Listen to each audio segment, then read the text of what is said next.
And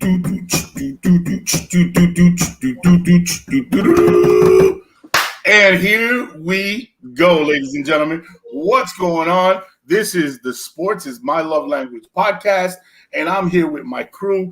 Thank you for joining us on a Wednesday night, 8 o'clock.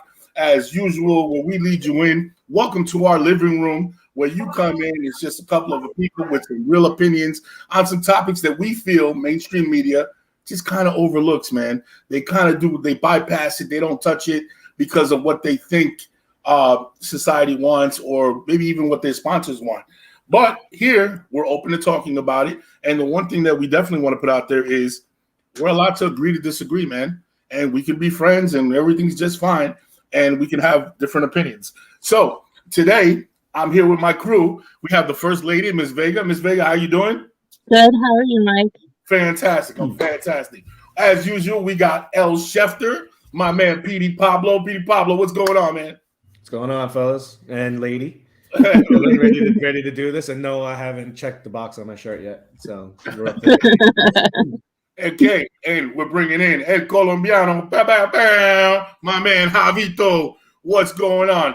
It's all good. Joining us any minute now. Big shout out to our guy Dre, dealing with some adult things right now. Big shout out to Sean, handling his business. We definitely got everybody ready to roll. We got some really good topics here. I wanted to reach out. The first one is the NFL free agency frenzy, man. It's like, it feels like NFL is the gift that keeps on giving. You know what I mean? It never really pauses. It never really stops. It's kind of like at some point, there's always some, whether it's the draft, the combine, whether it's, some kind of controversy, but it's always something, man. So I love the NFL for that. So we're going to start off with NFL free agency frenzy. Petey Pablo, I'm going to leave it up to you to kind of like start it off with that one. Yeah, to piggyback off of what you said about the NFL, I think it's obviously clear here that the NFL doesn't give a damn about any other leagues, any other sports leagues, about whatever's going on. March Madness, who cares? You know what I'm saying? Hey, baseball is finally back because they got their heads out of their own asses. No one cares. Basketball, well, they're used to it around this time of the, this time of year, and I don't know if anyone remembers hockey right now. But this year, I think we can all agree that this offseason has been the craziest, offseason that has existed. Like 1 week, I know people that are like, oh, the cap isn't real. Other people say, oh, the cap can be manipulated. I don't know. It just depends on what the transaction is now, because in one situation you manipulate the cap, and another one, nope, you got to get rid of someone because somebody else is getting paid too much money, and it's usually a quarterback. So let's recap since last week. What has happened? Oh, only one of the best wide receivers in the league got traded from the Packers to the Raiders, so Devontae Adams. So, there was the debate about, that AFC West and the competition of it. I personally thought by him going to the Raiders that they will probably be the second best of the division, with Kansas City still being the top dog in that division. But what happens today? Tyreek Hill gets traded to the Dolphins. Now I think Kansas City drops to third in that division, or maybe fourth, and everybody moves up. Or now I have the Raiders, Denver, Chargers, and then the Chiefs. Don't know what the records are going to be. For all I know, they're going to kill you. They're going to beat each other up. So to me, I think that's just crazy that two of the best receivers in the NFL, top three, top four, arguably, depending on your point of view and your perspective, are just got moved, and within into the AFC, and it's now just murderer's row. Can you say that there's like 12 teams in the AFC that are playoff caliber? And to think that 5 of them are going to be home, when the playoffs start next season. And when you look at these rosters, I'm just looking at it from a totality perspective. It isn't just one transaction or the other. This is going to be crazy. And then on the other side, like we mentioned last week, the NFC is just 3 teams. Brady decided to come back and says, oh, you know what? It's a little easier to get there now. We were saying Green Bay, but now let's see how they retool, and let's see how good Aaron Rodgers I'm putting it in quotes because we know he's a damn good quarterback, but let's just see what he can do without, one of the best wide receivers in the league.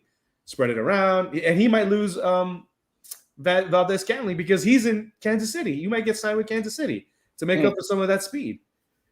So then we'll see what happens. And then obviously the defending champs. My question to you guys is, right? Obviously, whatever you want to talk about. Well, my question to you is, what was the biggest power move of all the moves that you've seen so far? What do you think, in your opinion, was the biggest power move? And there's a lot of them, and they're very close. But I think I got one that's kind of like a unique perspective. But I want to hear what you guys have to say. Yeah, I'll just touch it up real quick. It's Tyreek Hill to Miami. You think it's a game changer? I think so. What do you think, Javi? I think Deshaun Watson to the Browns, baby. I'm sorry. He is basically, when he's on the field, he's a top 5 quarterback, right? Yeah. Right now, we're going to put him outside of the top 10 because he didn't play last year. But he has shown that he's a top 5 quarterback. And now, the only thing, the one thing that I will say is that looks like he has a decent offensive line now, because I know with the Houston Texans, they weren't always that good. They were erratic. They were sometimes good, sometimes bad. But the Cleveland Browns have a running game. So now you put Deshaun Watson with a running game. And if they basically, now he has Amari Cooper.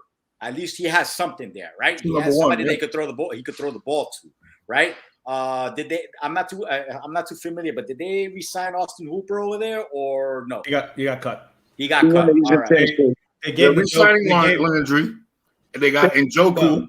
They cut Landry. They cut what? Yeah, they cut Landry, but they franchise tagged their tight end, so they think he's obviously pretty good. Go ahead. Njoku, yeah. All right, so then he's got weapons, right? He's got Cooper and he's got the tight end, and I just see that the Browns even had a pretty decent defense. You still got Myles Garrett basically, making noise, at the defensive end spot. So I really think out of all the moves, I think the Cleveland Browns made the best move. And they have Cooper. I know, that's what I'm saying. But Deshaun Watson changes the whole aspect there for the Cleveland Browns. Because we were thinking, it's going to be the Ravens and the Cincinnati Bengals, for years to come. Now here comes Deshaun Watson to the Cleveland Browns. Now you got to say, maybe it is the Browns now, to basically run that, because he's still young. He's not an old quarterback at this point, and he just took off a year. So now he has a whole year to basically rejuvenate that body that much more, with massages, obviously. But I knew that was coming. But anyways, I'm just gonna say this, bro. I do agree that the Tyreek Hill move was huge, because what that does is basically now it's Tua that's on the clock. Nobody else but Tua. All right. And they basically made a huge move by picking up Teddy Bridgewater just in case as well. All right. Because if Tua can't make those throws, Teddy Bridgewater can possibly make those longer throws. And we're all thinking, how is Tua going to reach Tyreek Hill when he blows by the guy 50 yards down the field, right? Good question. Good question, man. That's the whole thing right now with this. It's either put up or shut up for Tua.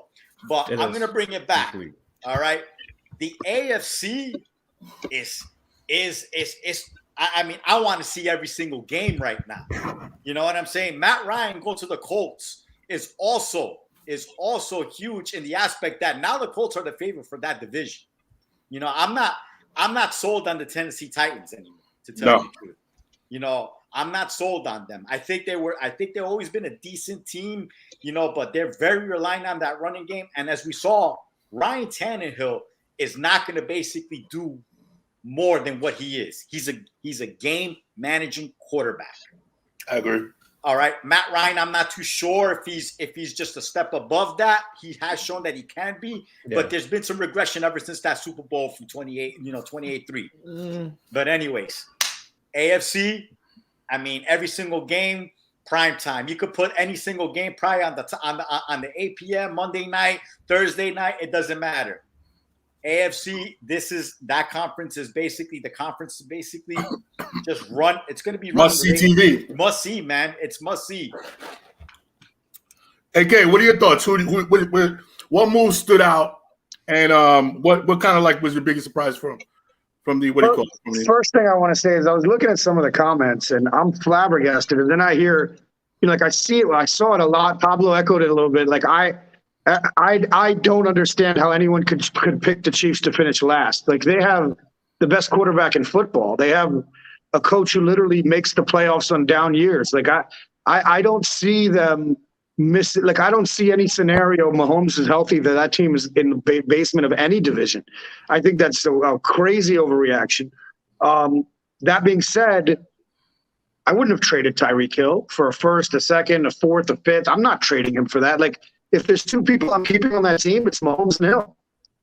You know what I mean? Like to me, it's a little strange. And I look at Devontae and I look at Tyreek Hill and I realize it's interesting because those aren't like new GMs coming in trying to shake things up.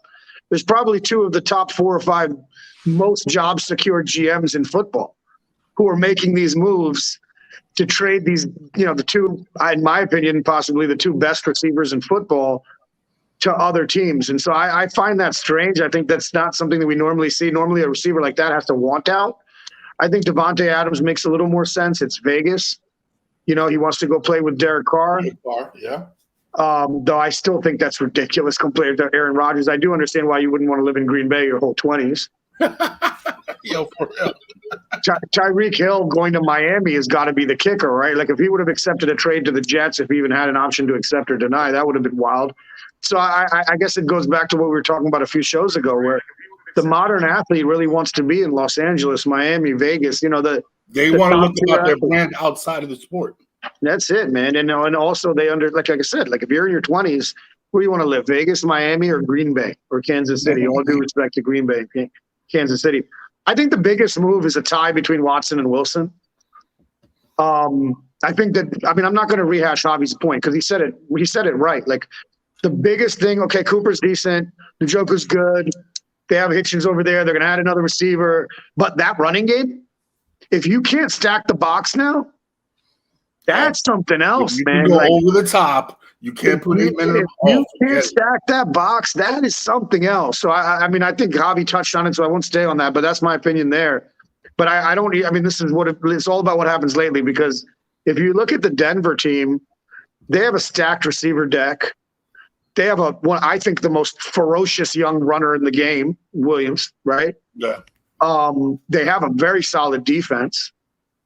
I think Wilson going there, their team ready to win and also has, they've been somewhat competitive. So I think Wilson going to the Denver Broncos is probably the biggest deal that's happened, but I definitely think that it's right there up. Watson's right up there. Those two guys changing.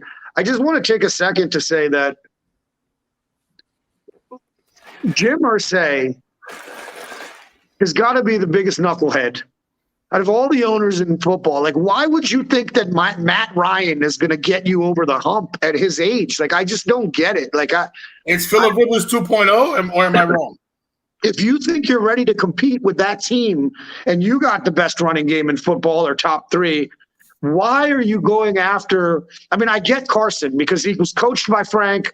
He probably He's a younger guy. He's not right. Like, you know what? The Eagles weren't even running an NFL offenses last year there. Like, I get taking a flyer on him at that point. But between Irsay and Snyder, like the moves that these guys make, and Irsay specifically with the quarterbacks the last few years, I just find it ridiculous. Like, if you're a Colts fan, you're going to be excited that you're getting Matt Ryan, another year older, lost some arm strength. Not the same guy, man. I kind of don't understand what the mentality is there. If you have guys that you're going to have to pay even more, you're going to lose some guys as they mature. Like, to me, that's just – they don't care about their first-round draft picks, obviously, and they don't care how old their quarterbacks are, obviously. So all of that. And so to tie it up in a button, I think that because of the nature of the position, the quarterback, and also you have who I think are 2 top to 5 to 6 undisputed quarterbacks in the league. I think Watson, I think Wilson going to those 2 areas are pretty big. And right now I'm taking Broncos over Cleveland 5 out of 6 times because Russell Wilson knows how to win. So that's my feeling on that. And And then I just want to say, welcome home, Hassan Reddick to the Philadelphia Eagles.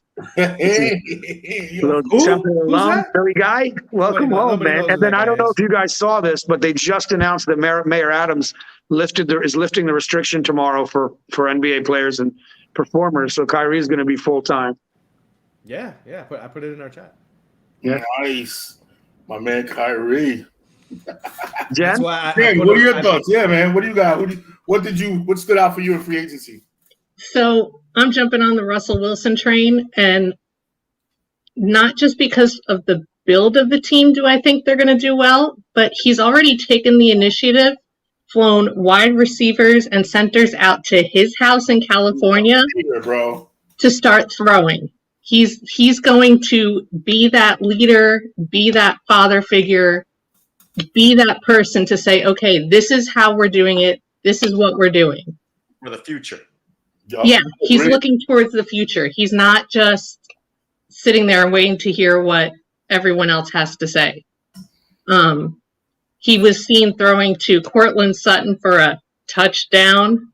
I mean, this is on his sprawling estate in California. So I don't know if he could very well have a field on his estate. Let's be honest. Yeah. And I just think he's gonna take that team a lot further than we're expecting.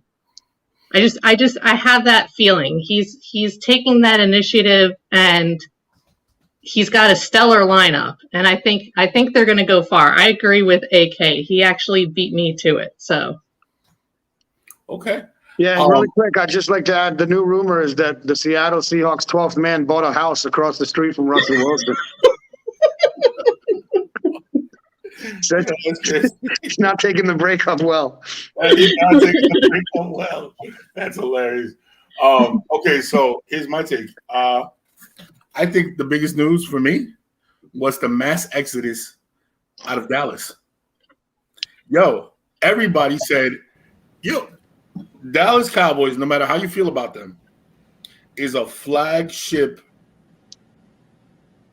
team in the NFL. mm-hmm. And they are a team that most free agents have always, like when you talk to them and who you were a fan of, you'll hear San Francisco, you'll hear Pittsburgh. Dallas is the one that always comes up. I would love, that's the dream, Dallas. There's been a shift, and all of a sudden players don't want to play in Dallas. Can I say why? Go ahead. 25 years of not. No, I don't. I think so, man. These guys are young now. You're talking about 25 years. You know what I'm saying? But people still want to play in Pittsburgh. Because they won, Mike. They won Super Bowls within the last decade. 2 or 3, yeah. Yeah. So that's why you get to see a lot of people, a lot of kids are basically saying, I want to go to the Patriots because they're used to seeing winning. They're used to seeing winning Super Bowls. The Packers, the Steelers, even the Giants. I think you don't get that from the Cowboys. I think there was more to it about the Dak situation. I think that, they tried to label a Cooper as a issue and a problem. But I think that sometimes crazy is the one that's the most sane. And he's the one that said what other teammates wanted to say. And I don't think the belief outside of maybe the administration, maybe the even the coaching, but I think the belief in Dak stops there. It just seems like a lot of his teammates are like, nah, man, because that's a very winnable division. And if you look at the landscape, right? You look across, you look at the landscape of the NFC, and you say, we keep all our stars, right? We keep star power. There's a good chance we can win this division. We can make a deep run in the playoffs, right? And there has to be something that says to you, nah, we don't have it. We don't have it. And to me, the ultimate we don't have it comes from when you look at your quarterback and say, nah, I don't trust him. I don't trust him, man. And I think that he's a good quarterback, but I just feel like his teammates with the exits, the way everybody walked out that door, the Gregory guy, right? Randy Gregory. He had a chance. They were going to match him in Dallas. They wanted him to stay. They were offering him like some serious cash. And he was like, nah, I'm out. Yeah, but that was because of contract language. Weed is legal in Denver. Don't think that place nothing is. Yeah, right. Yeah, you're right. You're right. Right. It was the same. It was the same contract that Denver offered that Dallas had. It was Correct. And you don't the same thing, but it was the way it was broken down and language that Dallas has as a standard in all their contracts, which I think is crap, because you wouldn't put that in Dak Prescott's contract and give him opportunity to get out. So whatever that was what he said it was. The money was the same. But don't you think it's Mike? Don't you think it's more what Pablo said? Don't you think it's more about the fact that when you pay your quarterback $900 million a year, you just can't afford all the other guys? Like Cooper went to Cleveland when they had Mayfield. There was no guarantee they were getting Watson. That wasn't, I want to play with a better quarterback. I think they're going to have to. There's going to be casualties because of how much they pay their QB. But I don't think he went because he wanted to. I think he got sent there. Probably because they knew they couldn't re him up. No, well, Cleveland was the only team dumb enough to take a $20 million a year contract for the next 4 years or whatever it is. See, Pablo was saying something before about the cap. But it doesn't look so bad now having Deshaun Watson, though. Well, a lot of these teams, we talked about it in the chat. A lot of these teams, right? The moves, like for instance, all this big money that's going around, it seems big today. And this was part of when we talked about Dak, was he worth 30, 40 million? Right? When we were talking, when he was negotiating his contract, we touched on it back then in one of the first shows.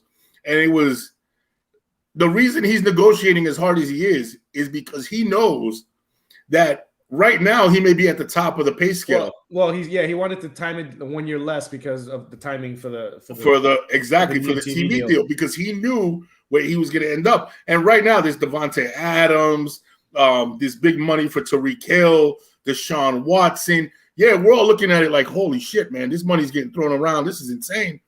But these owners aren't stupid. These owners all know that new TV contract is going to be extreme from all reports so far is going to be insane. And to the point where, and I don't quote me on this part, but they say that the salary cap might increase even after a pandemic. That's insane, man. You know how much money? I think Pablo, you said something about Amazon getting involved with them because they next year Thursday Night Football. You know how sometimes it's on local and all that. Nope, it's straight up. It's on Amazon. So you got to be a customer, Amazon Prime to be able to get it. So that's why they threw money at Aikman and Buck, because regardless of how you feel them as the ranking of commentating teams or whatever, they're names, and that's why all this money to these announcers, which could be another topic for another day, but is there. Al Michaels just left. Yes. You know what I'm saying? He, this is going to be his last bag before he retires. Mm-hmm. It's going to be, and it's hefty. That's why I said in our chat, don't be surprised if ESPN loses Monday Night Football, because they don't have the kind of money that Amazon has, that Apple's looking to throw in. They want to do live sports. They got a lot of money. They've got $200 billion in cash, liquid cash to freaking spend just on that alone. And so, these other like streaming services want to get in on it, and ESPN's not gonna be able to compete because they used to be the power broker, and now they lost a lot of luster, man. They lost a lot. No, they just got businesses with a lot of money that now want to get in the game that weren't doing it before. They can't compete with that. I can't wait to trade in my iPhone for the NFL ticket. And DirecTV is not going to be able to afford that packaging. Hopefully the consumer wins out on that when they can't afford and keep it and hoard it, and hopefully they have to give away more. They have to give away more product. Yeah. You know what I mean? Because right now, you got to kind of have that Sunday ticket and all that stuff. They don't even give you a free charger with a new phone now. We're talking about giving away. Oh my god! Right? That's insane, man. In Europe, they do, because they lost a court battle in Europe. They have to provide them. Look at that shit, bro. The tidbits. Fucking Pablo with the tidbit. All right, guys, we're going to be moving on. So this is a bit of a controversial topic, but we're not really going to cover, guilt or innocence. We're not going to cover. We're not going to touch on that. We're more so going to take the approach of the side of the NFL. A lot of the conversation has been there's a lot of hypocrisy in the NFL, and the way they distribute punishments. What comes down? Are we still believers in? And again, this is not guilty or innocent or whatever, but more so, or do we still believe in due process? How does the NFL approach this situation that could be delicate, or do they go all in? So the next topic we're going to be talking about is Deshaun Watson, man, over under games suspended this year, because we think he's going to get suspended. But what is your over under on the number of games? Petey, what do you got? I originally thought, once the no criminal charges will be filed, blah blah blah. Now we're looking at the civil. I range about 4 to 8 games, so I think I'll probably put it at 6 games. 6 games, over under 6 games. Okay. However, I think the way that those cases are decided will have a very, very huge impact on how Goodell punishes it. Yeah. If he settles just for the sake of settling, right? And we know he's got plenty of money now to settle, then I don't think they'll go more than 6. If it goes through the whole time and they eventually get settled, whether it's this season or goes into next, and it gets put out there that a judge said, yep, regardless of how many out of 22 he found, one, if it's just all one, it takes is one, yeah, all it takes is one is bad enough. But all of them or 10 of them or 15 of them, whatever. If that gets out that that he was deemed to have done what he's being accused of, I think the NFL will give him 8. But I think in the end it's probably going to be 8, but then they'll reduce it to 6 because that's kind of what they like to do for these types of things. They give you 2 for like good behavior. That's crazy. Yeah. That's how they've tended. I mean, that's what they did with Ben on 1, right? When he settled, right? Mm-hmm. They gave him 6, I think it was, and they brought it down to 4. On basically a similar type of offense. I think the NFL is the best at using time in their favor. So what happens is they hit you with the initial shock and they give you the initial number, right, to satisfy everybody, right? So everybody's like, oh, good. Yeah, okay, he got X amount of games. Cool, perfect, right? But then what they'll do is as time passes, they kind of slowly start bringing them, and the narrative starts to change. The news cycle changes. Somebody else is the evil, the worst. So what they're able to do is they're able to now sneak in that. Yeah, and if you remember, it wasn't that big a headline because there was an outrage when he got the initial charges and all that stuff. Everything came up, but when it got reduced to 6, from 6 to 4, I don't remember anybody stopping and protesting and saying, "Wait, time out! No, this is wrong." Yeah. It just like, "Oh, okay, he did it." No, I think if social media existed the way it exists today, I think it would have been a lot bigger. We'll see. I think that heat would have just been a lot bigger. Would it have changed anything? I don't know. Yeah, I mean, we're seeing the NFL right now not give a fuck. So maybe on someone with 22 cases, they probably wouldn't have given a shit either on 1. And then there's the other argument, the bigger thing that I've seen a lot of people, and I totally understand to a certain level, I would agree, is how the NFL ranks their offenses. And listen, right?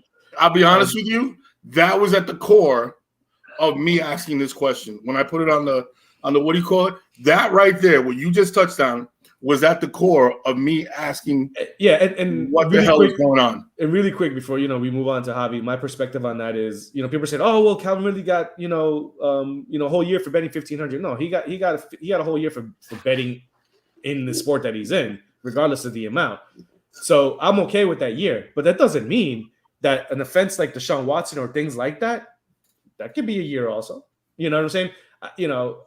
I don't need to see you comparing betting versus sexual harassment or sexual assault or hitting a kid, or they're all fucking bad. You know what I'm saying? So I don't think you should base the punishment on one offense with how the other one is. If it's bad, it's bad, and what I'm saying, and it should be a year if Deshaun Watson did this, or even back to with Adrian Peterson, even Tyreek Hill today. I mean, he had a case and there was more evidence on what he did than anything we've seen with Deshaun Watson. So I don't, those should be higher too.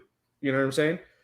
But I still think Calvin Ridley should have gotten the year for what he did, because I do believe it hurts the integrity of the overall game. But that has, nothing to me tied to how they're punishing other offenses. Something as egregious as sexual assault should have a big punishment also by default. You know what I'm saying? If it comes out to be that's what it was. I don't think we should be ranking them. No, my issue is not that, Paul. I agree. I think you made a great point, and I agree with you. You're absolutely right. We shouldn't be comparing apples and oranges. Like, that's not what we should be doing, because they're all bad, like you said. My thing is this. I feel like the NFL is just they punish you according to what how it affects them back in the media is or their sponsorship is.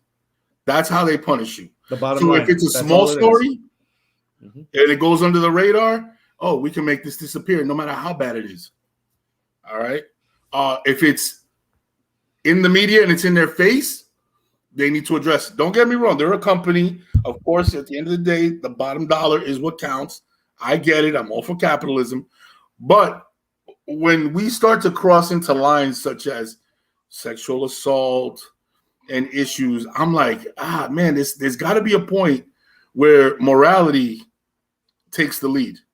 You know what I'm saying? Like, I just don't like how, and again, this is just a personal bias, not, this is not a referendum on how things should be. It's more so my personal opinion. Is like, I just get frustrated because you'll see things happen and they get 1 or 2 days in a headline, right? And when that happens, it could be egregious, bro. It could be like real serious. And what happens? The NFL just kind of yawns, and as long as nobody says anything. But the minute somebody says something, now all of a sudden it's boom, we got to go balls to the wall. You know what I'm saying? So the hypocrisy in the whole situation is what frustrates me. Yeah. You know what I mean? So I look at that and I'm like, I wish they were guided more in these kind of situations by morality than they are by the bottom dollar. But I understand why it is the way it is. And really quick before we move on, just to that point, and this is no way a defense of Roger Goodell or whatever it is. I'm just as an observation because this is how it happened. When he first came on as commissioner, what was his nickname? He's the sheriff. Because if a player breathed wrong, he was suspending players. Yep. And now it's the total opposite. Because it's controlled by, to your point, Mike, if it affects the bottom line, the NFL will react. Right. If it doesn't affect the bottom line, if it doesn't affect dollars, if it doesn't affect viewership, it is what it is. Look the other way. That's how they feel about it. And that's, what I'm saying, that's how they're behaving. Like, I'll give you an example, right? Ray Rice situation. How long did they know and how long was the NFL investigating what happened? But it wasn't until the video came out that all of a sudden now Ray Rice is persona non grata in the NFL. You understand what I'm saying? Like shit like that. It was like, hey man, shouldn't you, the minute you knew, even if the camera didn't show it, that he punched that girl in the face, shouldn't you have done something from that date? But remember, he was going to report to camp. He was going to do all that. He was in. All of a sudden, the tape appears. And now all of a sudden, okay, boom, no, we got to do something. That hypocrisy kills me, man. It kills me. It's like, and they're not even trying to they don't even try to defend it. They're such a big machine that they're just kind of like, yeah, and all right, and you know what I'm saying? And I think that the players themselves, they get scrutinized, they get picked on. They don't have that power to be able to just kind of like brush it off. But the NFL can, and it's crazy to me. But again, my bad. I just want to hear everybody else's opinion. Javito, what's your thoughts on that situation? I go 6 games. He gets suspended. But honestly, I think if he doesn't get suspended at all, I'm fine with that at this moment, just for the fact that he didn't play last year. I'm not saying what he did was right either. I just know that the NFL has been hypocritical for such a long time that honestly, this is not going to stop the ship from thinking, right? It's just going to keep on sailing. There's going to be more issues down the line. They're going to try to sweep it under the rug as much as possible. But now with social media and everybody videotaping, it's going to be hard to basically do that. Yeah. But they're going to find a way to basically minimize it as much as possible, and just try to and just basically, this just keeps going. And you're absolutely right, man. The NFL is very hypocritical. It always will be, because of the bottom line. It's all about the almighty dollar, man. You know what I'm saying? And they're still king. A few years ago, they were talking, I heard a bunch of people saying that that's it. They're going to stop watching the NFL. Well, too bad, because they just keep on rolling without you. You don't want to watch basically the NFL. That's up to you. I'm going to keep on hit records this year. Yeah. I'm going to keep on watching football because I enjoy watching the game of football. It sucks that life happens and some of these guys just basically get caught up in it. you know, and that's what it is, man. It's regular life. You know, these guys are entertaining us, right? Here's what I wish they would say. And I know it's not going to happen, but here's what I wish they would say. Kind of like in boxing, okay? Boxers do shit, and a lot of times it's like, they're fucking boxers. Nobody ever said they were geniuses. As a matter of fact, it's been made very clear that they're probably more animal than they are human, because that's just the DNA you have to be a boxer, a great boxer. Let's be nice. You know, right? You know what I'm saying? So Mike Tyson, you know what I'm saying? You got to be more animal, and you're gonna do stupid, sick, fucking crazy shit, and people are just gonna be like, bro, you know. I wish the NFL, if they're gonna be like this, then just say that. Be like, well, you know, you can't ask a guy to turn it off. Be honest. Be honest. You know what I'm saying? I know it's not gonna happen. I know it's not the popular opinion. I'm just giving you what I would like to see. Be like, yo, tell us the truth. Tell us you don't give a shit. Tell us you don't give a shit. Tell us that Antonio Brown can be the weirdest, wildest, whatever, as long as he's a 1,400-yard receiver. Tell us that could do whatever he wants and maybe possibly murder somebody and still play in the Super Bowl. You know what I'm saying, Ray Lewis? Tell us that Big Ben could allegedly get involved in sexual assault and blah blah blah, and we're just gonna turn the other cheek. Why? Because you know what? I'm not judging him based on, you know what I'm saying, who he is as a man. I'm judging him as a football player. Yeah, but none of them were convicted. It wouldn't be fair to start punishing people for things they were not convicted of. You're right. You're absolutely right. But then here's the deal with that. And it all kind of intertwined for me. Deshaun Watson goes and settles, which 99% of the time, that's what he's going to do. Because not only does he not want anything related to the case to come out, but you also have to come out on public record. They look at your bank statements. So if you paid for some sexual toys, or you paid for some other wild shit on your credit card, it's going to come out, and that's in the public. So I don't blame anybody for settling. Close that up. Nobody has to know what happens in my private life, right? But here's the deal. He settles. He's still getting suspended. He's still getting suspended. He's still getting time.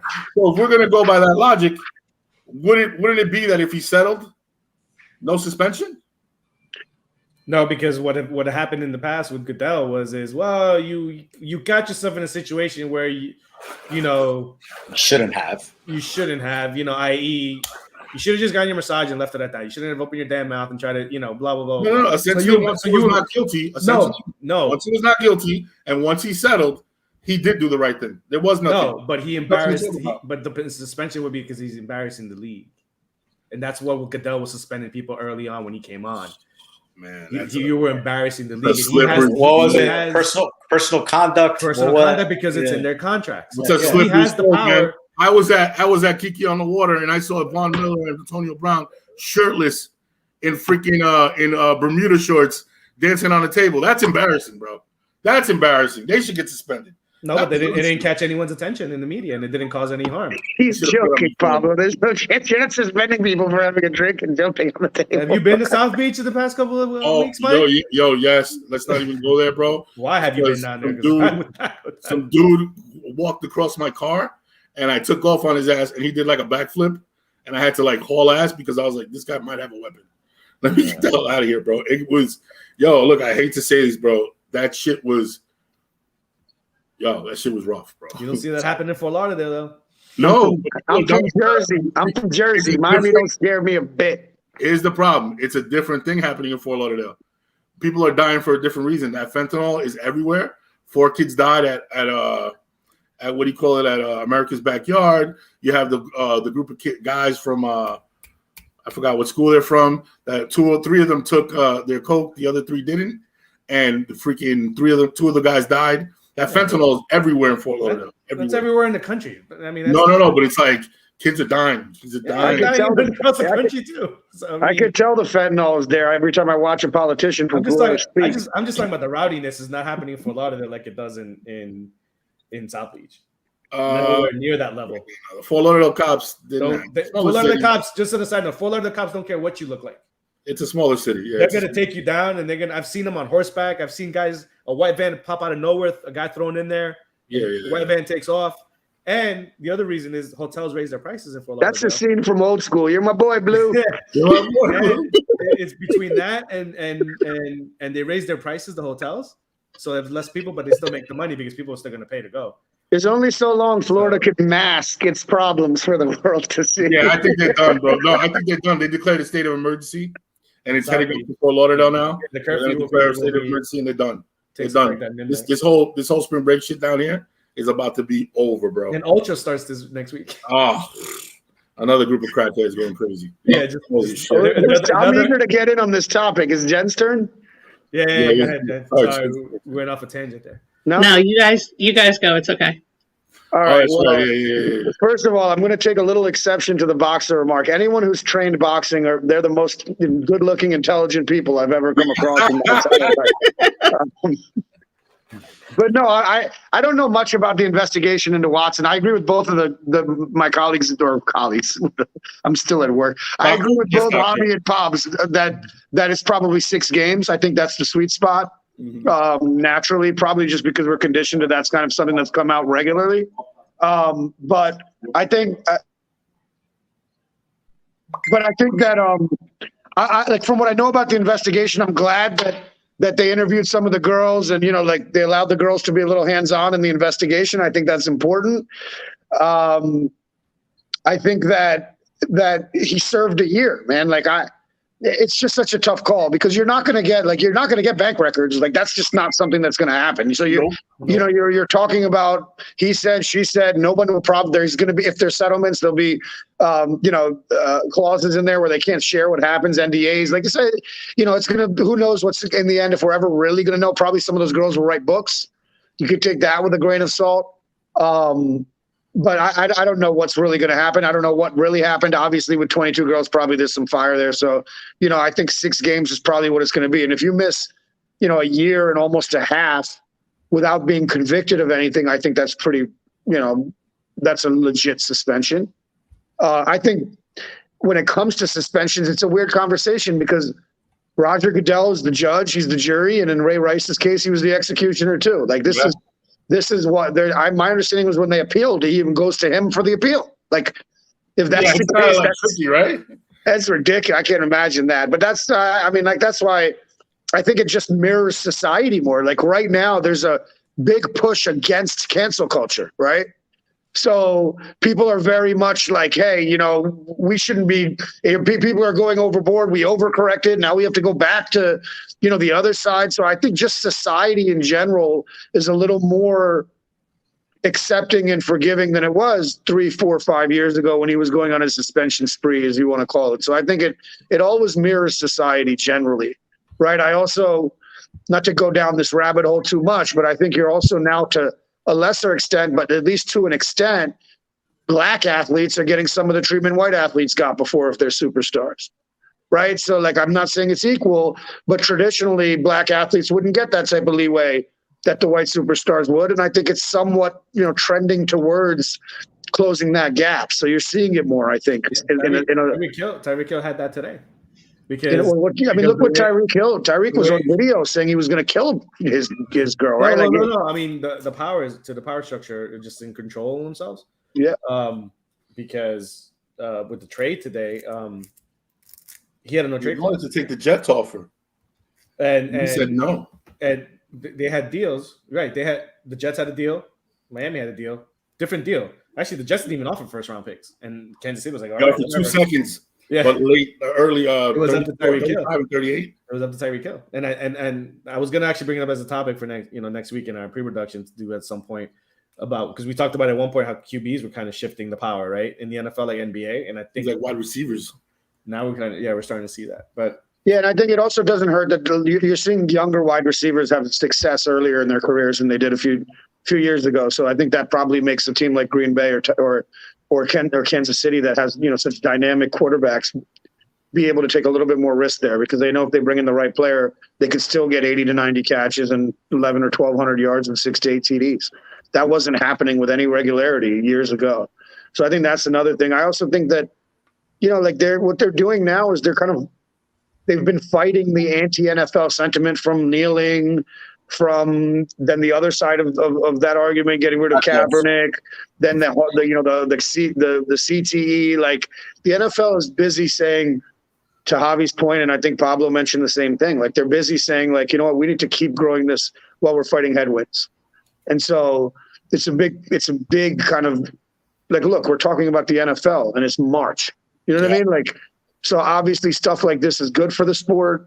And again, I think, you know, like you're going to see a lot of players who want to play in Los Angeles, who want to play in Vegas, and who want to play in Miami. I mean, those are the places. Now, if you can't go out past 12 in Miami, maybe maybe Jacksonville will blow up for Tampa. Tampa will blow up. But generally, I think the over and under on Watson is right about 6 games.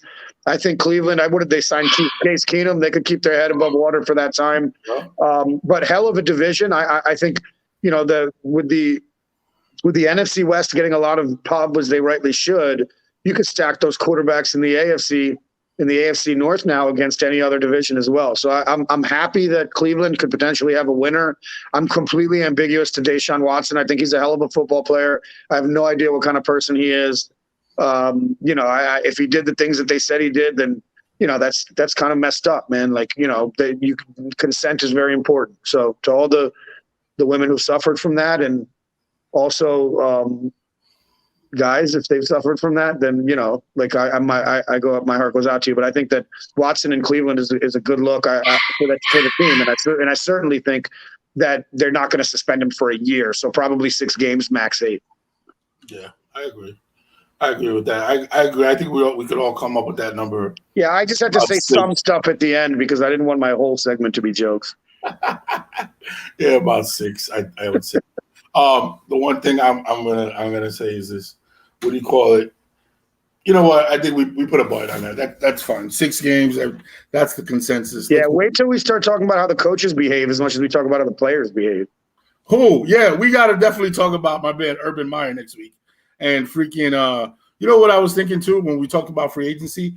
What about Baker Mayfield, bro? Talk about pissing in the wind, bro. No, nobody wants him. He swore. You know the irony of this whole situation that he thought he was going to hold out. He was going to hold out, and they're like, no, we'll lock you out. Don't worry about it.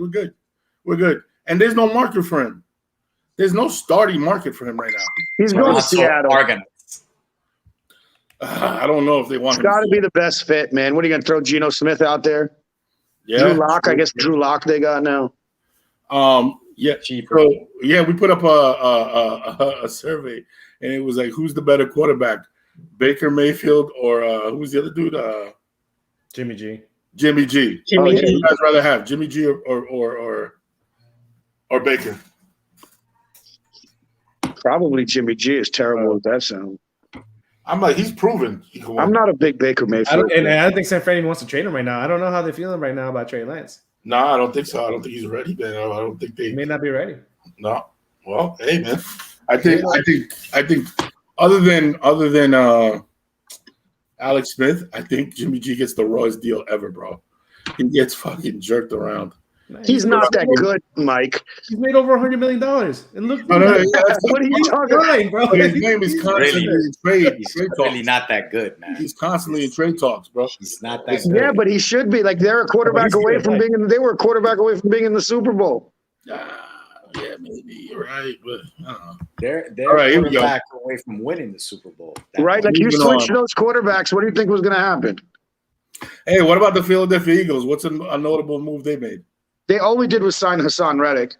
But I'll tell you what, and release Fletcher Cox. You guys see that? You guys remember that meme where like Homer Simpson just starts backing away into the bush? Yeah. I swear to God, every time somebody talks about Tua's arm strength with Jalen Hurts as our quarterback, I'm like, he literally got benched for Tua because of Tua's arm strength compared to his. So I'm just really quiet when people are talking about Tua's arm strength with who our quarterback is. All right, guys, we're gonna move on. Yeah. Next topic. There's a lot of heat around the UFC right now, especially coming off of the Kobe incident with Jorge Masvidal, the grudge match. They're constantly putting out these amazing cards. So people are, and this has been the age-old argument. that the UFC is basically overtaking boxing. And, a lot of people will side with the UFC on why that happens. So I'm really interested to hear what your argument is for the UFC overtaking boxing. Who wants to start on that one? I'll start. Go ahead, Al. So, point blank, when you get a boxing match, right, you're usually looking at one fight for 12 rounds? Mm-hmm. And, I think we've been accustomed to watching a boxing match that, it might take a few rounds before it starts developing into some action, right? But even if there isn't any action, there could be that, that thing that just boxing aficionados would just say, oh, this is just normal, right? Yeah. Let's flip it to the UFC. And it's basically 5 rounds. When it's the main event, it's 5 rounds. And if it's any other of the events, it's basically 3 rounds of 5 minutes, right? Each round. Even if you take the guy down, the visual aspect of it doesn't look like it's boring, right? Mm-hmm. Not Not that I'm saying that boxing is boring, but sometimes watching a boxing match could get boring to the point that I'm just there like, like here we are basically. Like I never thought a Mayweather fight was actually visually great to watch. That's why I as great as he was, I always felt like, why am I going to watch a guy basically just not really go toe-to-toe because I want to see action. With the UFC, that's what you're getting. And not only that, you're getting a good card. So you're getting probably, and on the main event card, you're getting a good 5 fights. Like, I'll just bring up basically UFC 273. You got Alexander Volkanovski going against the Korean Zombie. Then you got Aljamain Sterling going against Peter Yan. And you got Gilbert Burns going against Chimyov. Mm-hmm. Like, brother, that's 3 great fights right there that you want to watch. You don't get that with boxing. You get one fight. So I think when it comes down to popularity, I think what it's and obviously we're not talking money, right? We're not talking about, which fighter's going to get more money, because we know boxers are going to get more money for each fight. But I'm talking about popularity-wise. I think Dana White has done such a great job of putting UFC in your face more consistently, because there's always a UFC something every single month. So you're going to watch a great card every single month. And not only that, it just keeps on basically rotating from next fighter to the next fighter to the next fighter, so that you don't even get to the point of basically saying, this is really my guy. All you're saying is like, I want to see this fight. That's it, right? Masvidal versus Colby Covington. At the steakhouse, right? Like crazy. It's crazy like that. I just think UFC throughout the years is gaining more popularity as time comes. I'm not too sure if it's ever over going to take boxing as far as basically as money is concerned. Obviously, Dana White has plenty of money. Mm-hmm. Just the fact that he just employs so many fighters is the reason why he just can't be shelling out $30 million every single fight one guy fights, Mm-hmm. But I think popularity-wise, UFC just keeps on gaining momentum. And not only that, they got ESPN Plus backing them up. And not only if it's just a regular UFC, basically just a fight night, sometimes, I'm sorry, when you're getting the preliminary fights as well on basically ESPN up till 10 o'clock, and then the main event goes on to ESPN Plus. So you're getting action at all times from UFC somewhere. I don't Hobby, don't let them off the hook though, man. Like it's criminal, the percentage of pay that they get as UFC fighters. That's going to have to change. But we're not talking about pay, right? We're talking about popularity right now. Yeah, no, fair enough. I was just mentioning that one because it does suck. Don't get me wrong, but at the same time, it's been going. Like these guys are keeping on signing up to fights. So at one point you got to say, well, Dana White keeps it going, and these guys are not really totally complaining, right? They might complain something, but they're still fighting, right? He's got the best mixed martial arts fighters on his roster, and that's what it is right now. it's also a shorter shelf life. It's a gift and a curse, actually, right? Like I agree. But, you know what I mean? but you got guys like Randy Couture who fought into their 40s and won, you know what I'm saying, and won championships. I'm not sure how much that can happen now because there's so many more countries and people who are competing there for that top spot. And then I'll also say, if you look at it, the best MMA fighters of the last 5-6 years, almost, or not all of them, let's say over half of them tried to figure out a way to get in a boxing ring so they can make more money. Right? Like that's something that the top ones want to do. They want to fight the boxers that are popular because the high-end draws at the top of the sports, boxing still blows UFC out of the water. Close. Yeah. For everything else, UFC blows boxing out of the water because of all the points you just mentioned. Right? You have much more common, like more regular cards that people care about. And I think the biggest thing was your first point. You're not feeling each other out the same way. It's a 5-round fight. You get in there, you got to mix it up. You lose the first 1 or 2 rounds. You can't say that, I can still feel them out for 2 or 3 more rounds.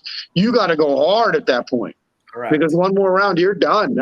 So I think the duration of the fights matters. I think the interesting thing is going to be certainly how this all shakes out because they're so much easier replaceable. Like it's not easy to replace Mayweather, but as soon as McGregor fell off, you got, Usman who you can market or Izzy who you can market. And so I think it's just much different. Also in UFC, like I saw a documentary of that Chechnyan guy, the one who's fighting Burns. Yeah, who's fighting Burns. And like this guy has 4 or 5 fights, but he's being billed as a superstar.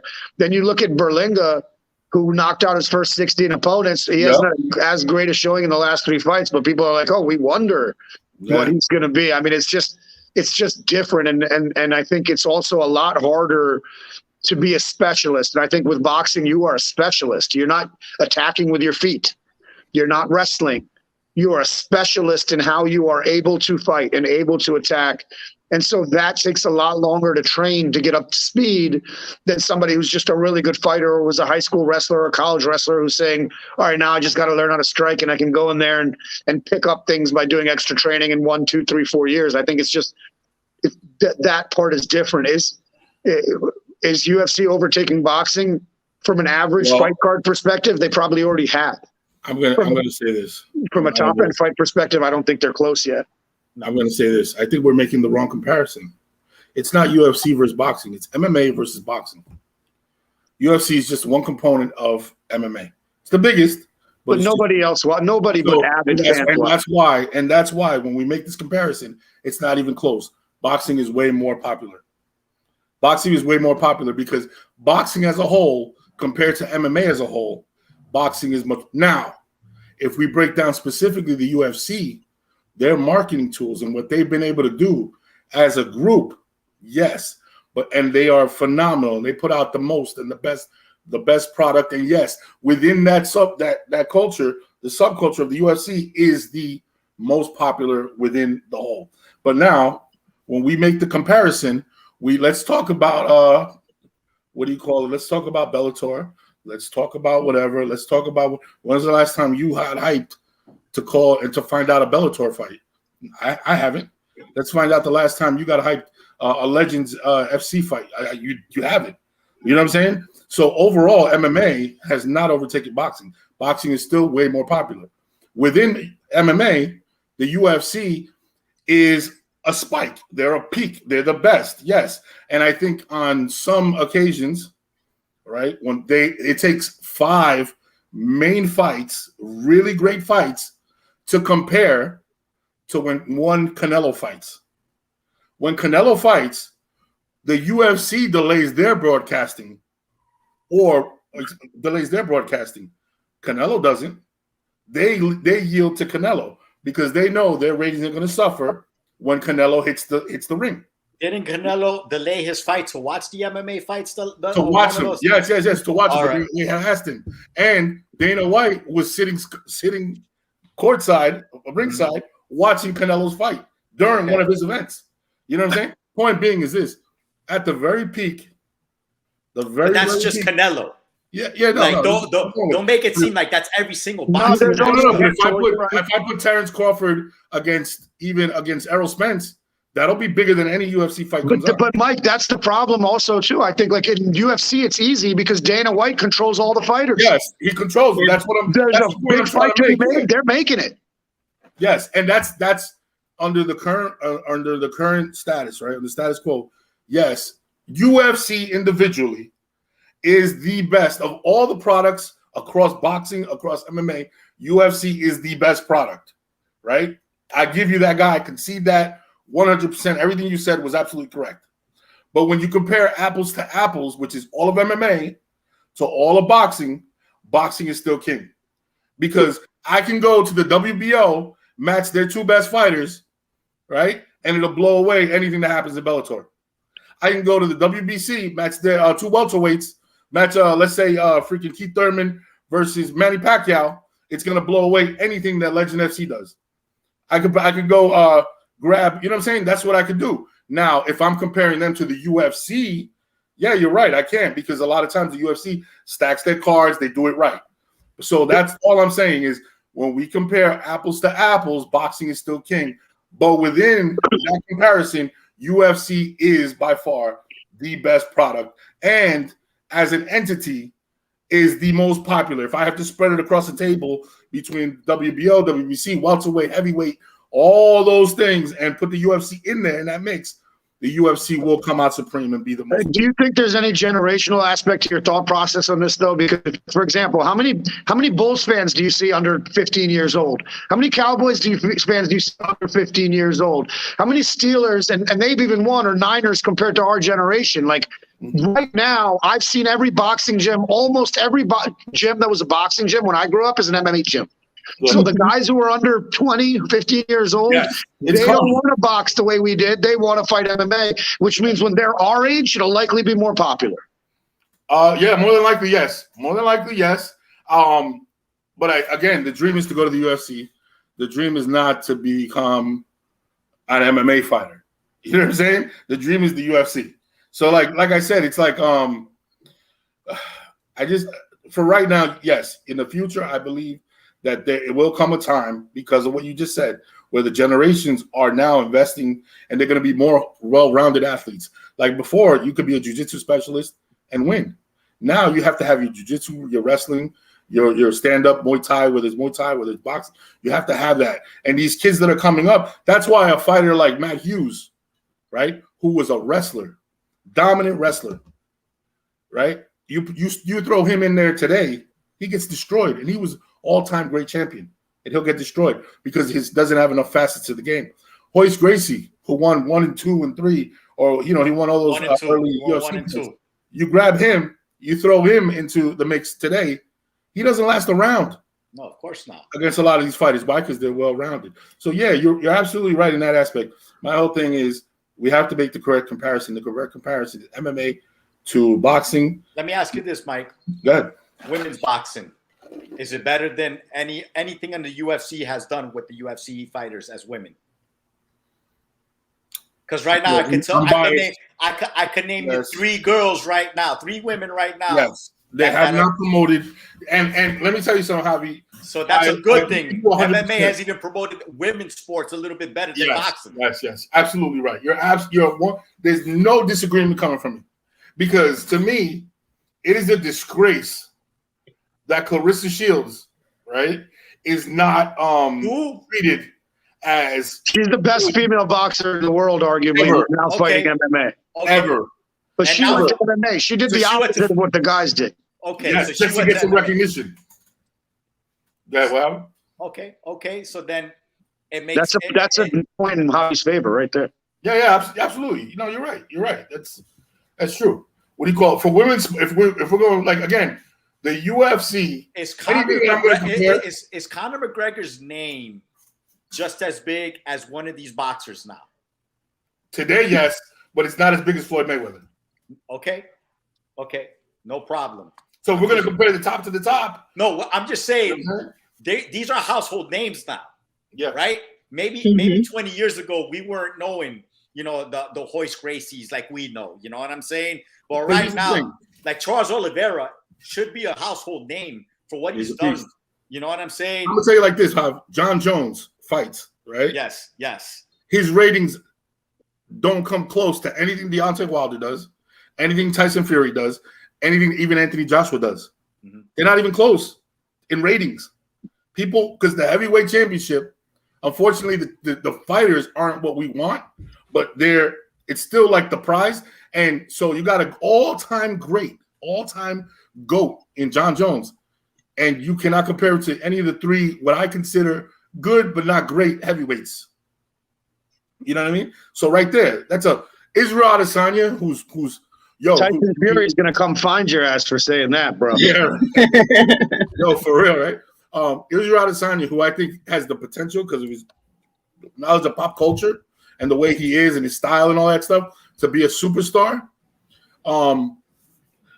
I would venture to say that him and Gervonta Davis, when Gervonta Davis fights, about the same ratings. It's close. It's about the same ratings. And I'll tell you right now, I think, and that's the strength of boxing because I think Israel Adesanya is a more popular figure. He's a more pop culture figure. You know what I mean? Jorge Masvidal. You know, there's these guys. They're all great and they all pop. But the problem is that you can get a boxer like what was it? Okay, the highest rated non-football event last year in sports, right? On TV, on regular TV sports, was Fury? No, it wasn't that was a pay-per-view. It was it's one of these welterweights, man. It was a welterweight fight, really good fighters, whatever, and it fucking blew through the roof. You know what I'm saying? That's what I'm saying. Like, if boxing decided to get it right, match these fighters up, actually put them to fight, this shit wouldn't be close. It wouldn't. But because boxing is so dysfunctional, it has created that window for the UFC because the UFC has a more consistent product, a more efficient product. It pushes right now. That guy Patty Pimblett made $12,000 to show, $12,000 to win. The guy walked away with $24,000, and he's the biggest thing this weekend in MMA, right? $24,000, of which 11 goes to his team, then taxes. This guy is probably fighting for like $7,000. That's not right. That's look, that's a different topic, dude. Yeah, you're right. I get, going back to that topic, I agree, man. I feel like these UFC fighters should make more money, but I'm just talking about popularity wise. Yep. It's all we're talking about. We could spend days talking about why Dana White's a piece of shit. So speaking on the popularity, because obviously you guys, the three of you, are very deep into both sports. Yeah. But I'm a casual fan. I think Jen is a casual fan. Mm-hmm. So actually, you go ahead, Jen, from your perspective, because I think I am a casual fan, but I have started to learn a little bit about it. But I'll let you go ahead. As a casual fan, the UFC is. It's a soap opera. Let's be honest. It's a soap opera for men. It really is. And Masvidal and Covington, their little fight, because that's what I'm going to call it, because I will bet you it was planned, is going to lead up towards a rematch. That was the whole point. I don't want to see that again. Well, he pressed charges. Yeah, he pressed charges. So, like, I'm not too sure. Wrestlers have charges pressed on them all the time, and they magically disappear. Well, the WWE wrestlers. What premeditated stuff like that? Felony. It's a felony charge. The state will take over. And it's jail time. It's premeditated. That's like, to me, Masvidal's an idiot, to tell you the truth, for doing this. Really? So he's an idiot. Because he could. The one thing that he kept on saying is that he was talking about his kids. And I don't remember him talking about his kids. No, he said he's not a good father. You're a bad father. So, yo, hit dog a holler, bro. I think doing this shows how bad of a father he is, right? Yeah. Because he just put himself out there again to basically possibly get arrested, lose money, maybe lose a contract with UFC. Hey, if it turns out that they fight later on, so be it. Like Mike said, I'm not really looking to see that fight again. It's obviously Masvidal's just not at that level. He's more talk than anything else. He's a tough dude. Nobody's saying that. But when it comes to UFC and getting in that octagon, he just doesn't match Kobe as a fighter. You're But I right. have a But did you question say now. I have a question now. Good. Your turn, Jen. It's the reason I'm saying it's a soap opera is because you're talking about it. They did something to get you guys talking. That's Dana White is. I'm sorry, but he's a genius when it comes to marketing. Yeah, because didn't Conor McGregor also get arrested and all that? Yes, stuff? and nothing happened. Everything disappeared. It all disappeared. Well, he got his ass kicked. Yeah, but he's been arrested numerous times, and charges just disappear. Well, let's just call it what it is. We're just like the NFL is hypocritical. Dana White's hypocritical. It's all about the bottom line. You know what I'm saying? He's just trying to make money. Exactly. And that's it. And all these scenarios are helping to make UFC more popular. And let's be honest, UFC boxing, you're stuck waiting until almost midnight to watch a main event, 11:30 midnight. Yeah. And that's where I get lost with it, where I just lose interest. I don't want to sit there and watch all these undercards. And I'd rather watch UFC where it's one fight after another that's interesting and they get the best of the best for those weight classes or to see those women compete. Okay. That's way more interesting. You're casual, right? I knew I liked Jen for a reason. You and Pablo are casuals. You need more alcohol in your life if you're going to sleep at 11:30 on a Saturday, Jen. My daughter's up at 7 a.m. every day. I have to go to sleep You and Pablo are casuals. I gotta ask you a question, and be honest. You can tell me the truth. Maybe I'm wrong. Mike Tyson versus anybody or a UFC fight. Who are you watching? That's a stupid analogy. Why is that stupid? Because you're taking one of the all-time, Thank you. greats. A washed up versus. But no. I didn't say 50-year-old. No. Hold on. Exactly. You're crazy. Exactly. You talking about today, or are you talking about Mike Tyson? Are you talking about today? Yes. No, I'm not fucking. I'm Come not. on, knock it off, bro. I didn't. No, but there was a UFC fight. Wait. I didn't. There was a UFC fight the night that he fought Roy Jones. What did you watch? Because you asked me to go with Neither. I didn't watch that. But now that we saw him fight, we're not watching that again over the top. Now that we saw it once, Now that we saw it once, we're not going to watch it again. But my point was, that night, there was a UFC fight night. Yeah. I watched that. We all watched. I watched that. Tyson. I did not watch it. You said take my money right away. I was like, why? It's 50 years old, bro. And technically me, I wasn't into UFC at that time when, Two drunk uncles. And somebody said it was like two drunk uncles. Two fucking dad bods just going at it. Oh man. All right, guys, we're gonna jump into the last topic of the day. As usual, what we try to do is we try to mention some topics that happened throughout the week. Just some noteworthy stuff that we thought got overlooked. Maybe didn't get the attention of the flash that we think it should get. So I know, Pablo, you had one off the bat. Well, yeah. Noteworthy. We had a couple. Well, let's just start off with a quick update of our March Madness pool updates. For those of you, that Jersey, stand up, baby. So currently, so there was 10 total brackets. There would have been 11 if a certain person on this podcast today would have remembered the bracket. But there's 10.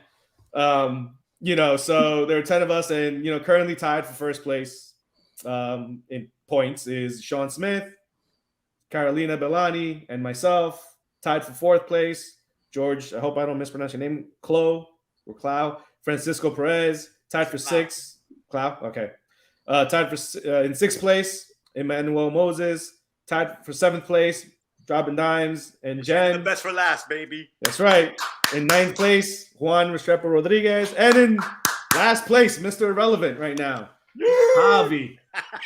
So, you know what I did in that, bro? I did this, bro. I seriously, I did not really go into it. I didn't want to be analytical. I didn't look into any statistics. But anyway, now that we're on the match madness. Yeah. So based on what's happened, the first rounds, what do you guys think based on who's left, who's gonna actually win it all? And I mean, I don't know who's gonna win it, bro. All I know is I love St. Peter's. Yeah, I knew somebody was gonna talk about it. I fucking love. Do I think Shaheem Holloway's gonna stay there? No, he's gonna be. be one of That's not even a question. Probably back to Seton Hall. Maybe. Zero doubt about it. He's going to Seton Hall. Jesus Christ, bro. That guy is a coach and a half. When he gave, you couldn't have given a better answer to the question about you think they're going to get out muscled or you guys got pushed around. Yeah. He goes, yo, I got a bunch of guys from New York and New Jersey. We do the pushing, bro. You know where we're from? I was like, yo, I got so charged up for that answer alone, bro. He's just a beast of a coach. And his players, yo, believe it or not, bro, like they got some skilled players, but man, they could ball. Man, they're physical and they're clutch. I really like that St. Peter's team, man, that grit that they have. So I'm riding with them. No matter what happens from now forward, that's who I want. Well, and let me tell you something. The St. Peter's effect was the next day after they knocked off Kentucky and Murray State. Every big spread team got fucking smashed. Mm-hmm. Every lower seed got smashed because every coach in the country was sitting there, so gave them that St. Peter's speech. You want to be those guys? You want to be that shit? You better not even come back this way. You know what I mean? So all those big teams went out and took care of business. You know. All right, well, you know, let's stick on the St. Peter's topic. They're probably going to lose to Purdue now. Like, let's just be honest. You know what I'm saying? Purdue's a pretty big team. You know what I'm saying? But listen, I'm going to go back to like last week's podcast. In my heart, I really want St. Peter's to win. You know what I'm saying? Hopefully it works again. You know what I'm saying? Because last time I said it, it worked. Here I thought that Rutgers was going to do better. Seton Hall was going to do better. Bro, Seton Hall got destroyed. You know, and then, you know, Rutgers just, you know, oh man, they just couldn't hang with Notre Dame right at the end, bro. It's just like, but anyways, going back to what it is right now, now that I'm looking at the Sweet 16, you know, what I see is UCLA, Villanova, and Arizona as the top three in my opinion. Yeah. You know, but I'm gonna give a shout out to the University of Miami right now. You know what I'm saying? They beat Auburn, and they didn't just beat Auburn, they took it to Auburn. And Auburn was supposed to be They were supposed to be one of those teams, and they took it to them consistently. I watched the whole game. I don't root for the University of Miami often, but when I saw them play basketball that day, I felt good because they played tough-minded. They played quick. They were quick, and their defense was top-notch. I'm big on defense, and the University of Miami played defense. Now they play Iowa State, which is the 11th seed in the tournament. So Miami's a 10th seed, and Iowa's so Miami might be able to make, you know what I'm saying, the Elite Eight. Yeah. You know, so Kansas is still there. You know, they looked a little shaky against Creighton, so I'm not too sure if they're going to get by Providence. Providence is the number 4 seed, but I'll still go with Kansas. I think Arizona is going to beat Houston. I'm hoping Villanova smashes Michigan because I'm not a big Juwan Howard fan, to tell you the truth. What do you think about the end of the game? They're making a big thing about him consoling that player. Whatever, bro. That's what I think about that. That's what I think about that. That's why I'm saying, like, I'm not big on him, bro. You know, I think UCLA beats UNC. The reason why UCLA has that pedigree from last year. You know what I'm saying? They barely lost to Gonzaga on basically on a 3-point chuck. You know, they were there in the Final Four. So I think they're going to make the Final Four again. Obviously, I think Purdue beats St. Peter's, and I'm hoping to God that Texas Tech smashes Duke because I hate. There's a very good chance that Texas Tech takes out Duke. I hope so, bro. Very good chance. I just don't want to see Mike Krzyzewski in the final. I don't want to see Mike Krzyzewski. I want him to retire already. Like, please, that's it. And honestly, I don't care who wins between Gonzaga and Arkansas. I really don't care. So if Arkansas wins, awesome, to tell you the truth. Upset alert, Providence. Providence? Could be. They're tough. That's why I'm like Kansas didn't look too good against Creighton, so that's why I'm just there. Like Providence might take them, but hey, I think you did a hell of analysis on Miami. I'm certainly taking them to get to the Elite Eight. I think Arizona is still the team that I have to win it all. Yep, same here. I am a homer, so naturally I'm pulling for Villanova, certainly. Big East, baby. I'm a Jersey guy, and even though it's North Jersey, I know a lot of people spend a lot of time at St. Peter's. Shout out to my my boys from my new chapter, and so I'm rooting for those guys too. But yeah, I mean, look, I actually think that you gave the analysis, so I'm just gonna say that I'm going for St. Peter's. I'm going for Villanova. I think Gonzaga's strong. I think Arizona's strong. I like Texas Tech over Duke. I certainly like UNC to lose that game. And my only hesitation with UCLA is they lost their second best player for the rest of the tournament, I believe. That's gonna be tough.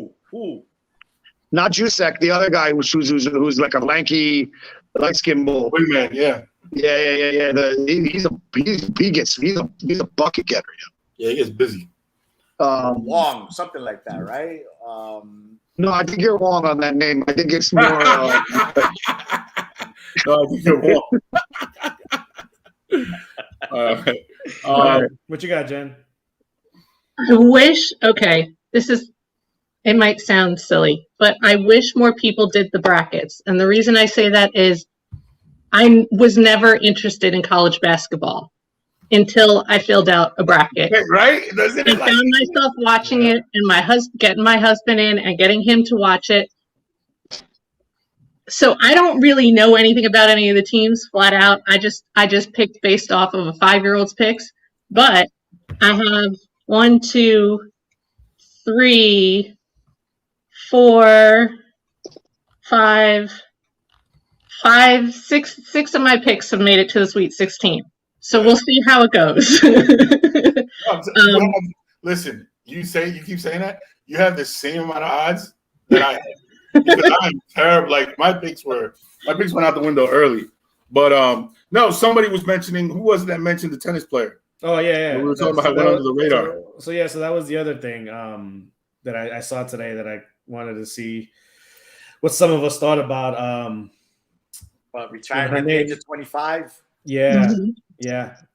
Yes. I forget her name. I joined a blank. Oh my Lord. Apologize for that. Marijuana affects the memory. No. Ash Barty. And I don't even do that. Ashley Barty. Ashley Barty. Yeah, Ashley retiring Barty. at 25, number 1 in the world, and she's got her reasons. It's good.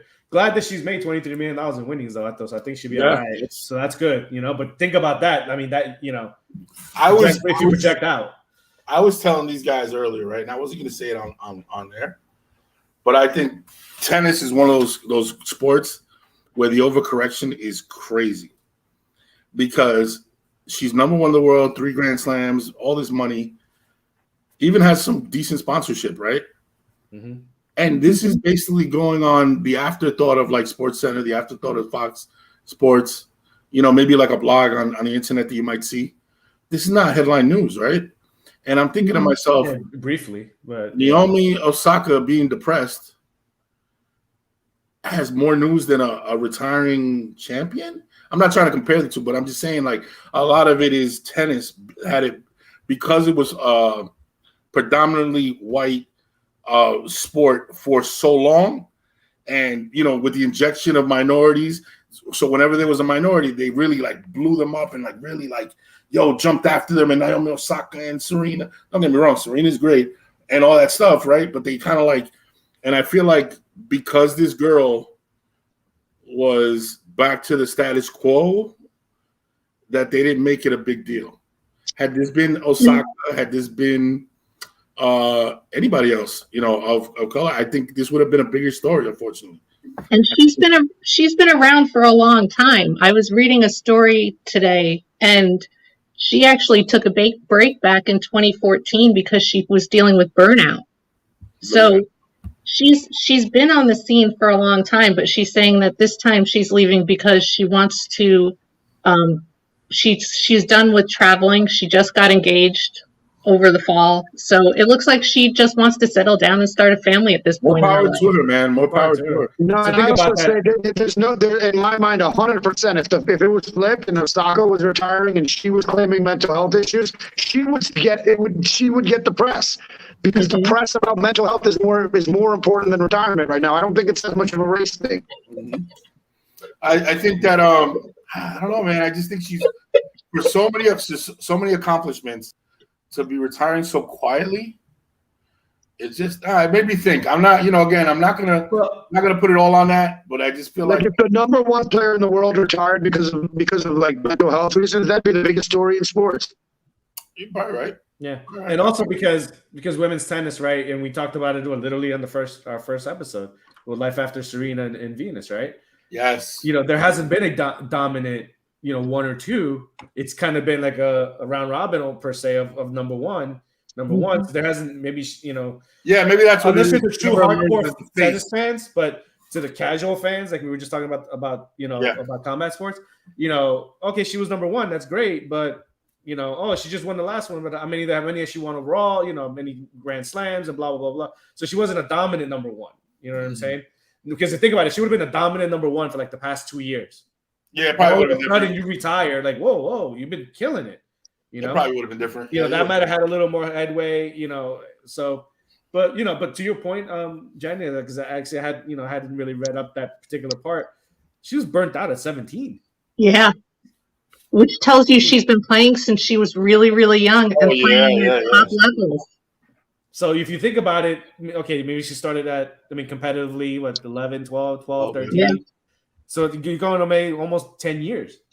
Mm-hmm. Think about that. So when she says I'm burnt out and now I'm in a new stage in my life, and she's got money in the bank, Yeah, more power to her, man. More power to her. Yeah. God bless her, bro. Yeah, definitely. God bless her. More power to her. She'll be back. She enjoys her life. Yeah. All right, ladies and gentlemen. Anybody else got anything noteworthy? I got a shout out. Basically, Dougie Dirt from St. Peter's University signs an NIL deal with Buffalo Wild Wings, bro. Nice. That's crazy. Chicken wings. Now I want wings. You better put some of that mango habanero on his 3-pointer next game, yo. I hope for so. real, get hot. He needs to get hot. I hope so. Give me the stash. I love his mustache. I that's fantastic, Javi, and I just echo go St. Peter's, man. Yeah, man. Like again, my heart hopes it, man. I'm just that would be awesome to see them in the Elite Eight. Don't think it's gonna happen, but we didn't think it was gonna happen at this point, so anything could happen. Florida Gulf Coast did it. Shaheem Holloway, baby. Awesome. Yeah, Shaheem Holloway got so much better at coaching, he doesn't even stutter anymore. Yeah, I remember he used to stutter really bad. So that was great. Shaheem Holloway, man, out of Brooklyn, New York. All right, guys. Real quick, Ashley Barty, she started playing professionally at 13. Holy shit. Yeah, that's a long time, man. I don't blame her. Money in the bank. You're done. You're good. More power to her, man. More power to her. All right, ladies and gentlemen, we're at an hour and 20, almost an hour and 30 minutes. Hey, listen, man, great show. You guys always come with the heat. It's fantastic. Ladies and gentlemen, please join us every Wednesday night, 8 o'clock, where we go off the beaten path. We talk about a lot of topics.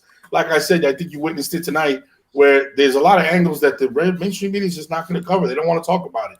But you're going to come here, and we're going to agree to disagree. There's going to be some things that, hey, man, you know what? You changed my mind. There's going to be other things where I'm going to stick to my guns and be like, no, I don't agree. But it's okay, and that's the example that we want to put out there. And we want to welcome you every week to our living room, right, where a group of friends has come in, and we're the escape, man. If you need some time to get away, escape from the everyday and whatever, let this be your escape, because if sports is your love language like it is ours, we want you here with us. So don't forget to like, share, comment, join us. Let us know what your opinion is. Let's battle it out, man. Defend your opinion against us, or if you agree with us. But let us know. So, ladies and gentlemen, once again, this has been the Sports is My Love Language podcast. This is my crew, PD Pablo, a.k.a. El Schefter, my man Javito, a.k.a. Colombiano, my man, a.k.a. A.K., and we have the First Lady, Miss Vega. Shout out to my man Dre. Shout out to my man Sean, El Ref. Catch you guys next week. Take it easy, people. Later. Bye.